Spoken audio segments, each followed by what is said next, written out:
Hi there you all. అందరు ఎలా ఉన్నారు? సమ్మర్ కదా, ఎలా గడుస్తుంది మీకు? ఎప్పుడు హైడ్రేటెడ్గా ఉండి మంచినీళ్ళు తాగడానికి ట్రై చేయండి.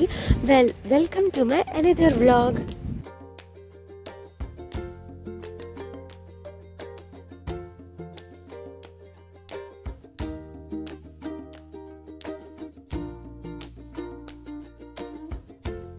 So as we are approaching summer, weather too good ఉంది. అందుకే చర్చ్ అయిపోయిన తర్వాత వెంటనే ఇంటికి రాకుండా ఫ్రెండ్షిప్ ఫౌంటైన్ చూడడానికి డౌన్ టౌన్కి అయితే వచ్చేసాము.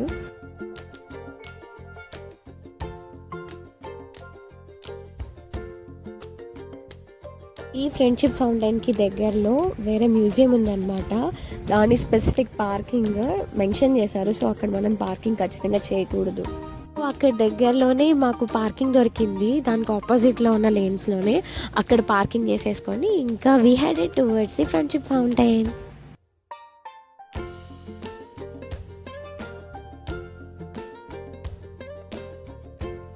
మేము ఇక్కడికి అరౌండ్ 11:30 to 12 మధ్యలో అయితే వెళ్ళాము. కొంచెం మార్నింగ్ అవర్స్ కదా, చాలామంది సండే అని చెప్పి వాకింగ్ చేస్తున్నట్టున్నారు. అండ్ ఈ ఏరియాలో చాలా చల్లగాను, అంటే వేడికి ఇక్కడికి రాగానే చల్లగాను, పక్కనే సైడ్లో రివర్ కూడా ఉంది. సో చాలా చల్లగా, పీస్ఫుల్గా, గుడ్ ఫ్యామిలీ టైం స్పెండ్ చేయొచ్చు అనేసి అయితే అనిపించింది.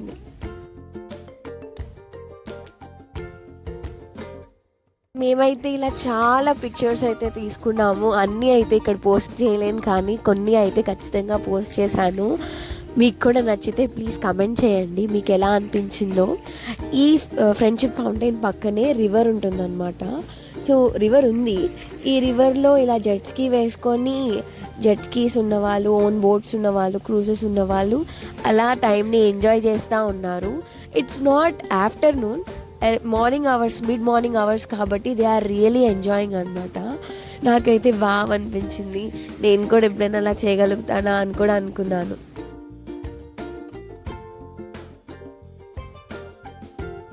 అండ్ ఆల్సో మాకు ఈరోజు వర్త్ వెళ్ళడం అనిపించింది. దానికి ఒక రీజన్ ఏంటి అంటే, ఇక్కడ ఒక బ్లూ బ్రిడ్జ్ కనిపిస్తుంది కదా, డౌన్ టౌన్లో ఉంటుంది ఇది. సో ఇదేంటంటే షిప్స్ వచ్చినప్పుడు ఇలా ఓపెన్ అవుతుంది అనమాట, లండన్ బ్రిడ్జ్ లాగా. ఇప్పుడు దాకా కపుల్ ఆఫ్ టైమ్స్ వెళ్ళాం, కానీ ఎప్పుడు విట్నెస్ చేయలేదు ఇలా బ్రిడ్జ్ ఓపెన్ అవ్వడం.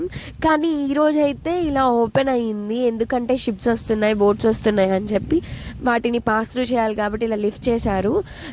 ట్రైన్ లాగానే ఆ బెల్ సౌండ్స్, అలార్మ్ సౌండ్స్ అవన్నీ చేసి లిఫ్ట్ చేశారు. అండ్ షిప్స్ అన్నీ వెళ్ళిపోయిన తర్వాత అలార్మ్ సౌండ్స్ వచ్చాయి. ఇంకా అలా బ్రిడ్జ్ క్లోజ్ అయిపోయి లెవెల్ అయిపోయింది రోడ్తో. సో ఎంత ట్రాఫిక్ ఆగిపోయిందో అక్కడ. ఈ వ్యూ చూసి చాలా బాగా ఎక్సైట్ అయ్యాను నేను.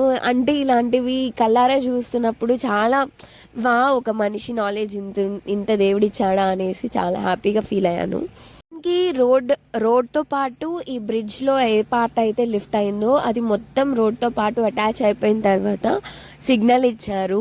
ఇది ఎలా జరిగిందంటే, లైక్ మన ట్రైన్స్ వెళ్ళేటప్పుడు ఎలా అయితే ట్రాక్స్ మీదకి రోడ్ యాక్సెస్ని బ్లాక్ చేస్తారో, అలాగే ఈ బ్రిడ్జ్ అనేది ఈ స్ట్రీట్తో కోయిన్సైడ్ అయ్యే వరకు ట్రాఫిక్ మొత్తాన్ని ఆపేశారు సిగ్నల్ ఇచ్చి. సో అన్ని వెహికల్స్ ఆగి వెయిట్ చేస్తూ ఉన్నాయన్నమాట ఆ షిప్స్ వెళ్ళేదానికి. ఇక్కడ నియర్ బై హార్బర్ ఉన్నట్టుంది. అంటే మేము ఎప్పుడు ఎయిర్పోర్ట్కి వెళ్ళే దారిలో ఇక్కడ హార్బర్ చూస్తూ ఉండేదాన్ని. సో మేబీ ఇక్కడే దగ్గరలో ఉందని నేను అనుకుంటున్నాను. అండ్ ఈ రివర్లో డాల్ఫిన్స్ కూడా ఉంటాయి. యాక్చువల్లీ రివర్ రైడ్కి రివర్ ట్యాక్సీస్ అని ఉంటాయి, అంటే మంచి బోట్లలా ఉంటాయి అన్నమాట. చక్కగా తీసుకెళ్తారు. మా మమ్మీ వచ్చినప్పుడు ఆల్రెడీ ఆ రివర్ ట్యాక్సీ అయితే బోర్డ్ చేసాం కాబట్టి మేము ఈసారి రివర్ ట్యాక్సీలో వెళ్ళాలనుకోవట్లేదు. బికాజ్ లంచ్ టైం అయిపోతుంది. 1 o'clock కల్లా we started heading back to our home అనమాట. మొత్తానికి it was a wonderful and sweet experience. చాలా బాగా నచ్చింది. అండ్ మేమైతే ఫ్యామిలీ టైం చాలా బాగా స్పెండ్ చేసాము. ఒక 1 hour మాత్రమే అక్కడ ఉన్నాము. మేబీ నెక్స్ట్ టైం ఈవినింగ్ టైంలో వెళ్ళినప్పుడు ఆ రివర్ సైడ్ అండ్ ఆ ఫ్రెండ్షిప్ ఫౌంటైన్ దగ్గర లైట్స్తో మొత్తం చాలా బాగా ఉంటుందంట వ్యూ. సో మేము ఈసారి వెళ్ళినప్పుడు ఖచ్చితంగా అది కూడా షూట్ చేసి అప్లోడ్ చేస్తాను. ఈ వీడియో మీకు నచ్చిందని నేనైతే అనుకుంటున్నాను. మేము ఎంజాయ్ చేసిన టైంని మీరు కూడా చూసి ఎక్స్పీరియన్స్ చేస్తారు అని ఇలా వీడియో షూట్ చేసి పెట్టాను. మీకు నచ్చినట్లయితే please do like, share and subscribe to my please. Bye.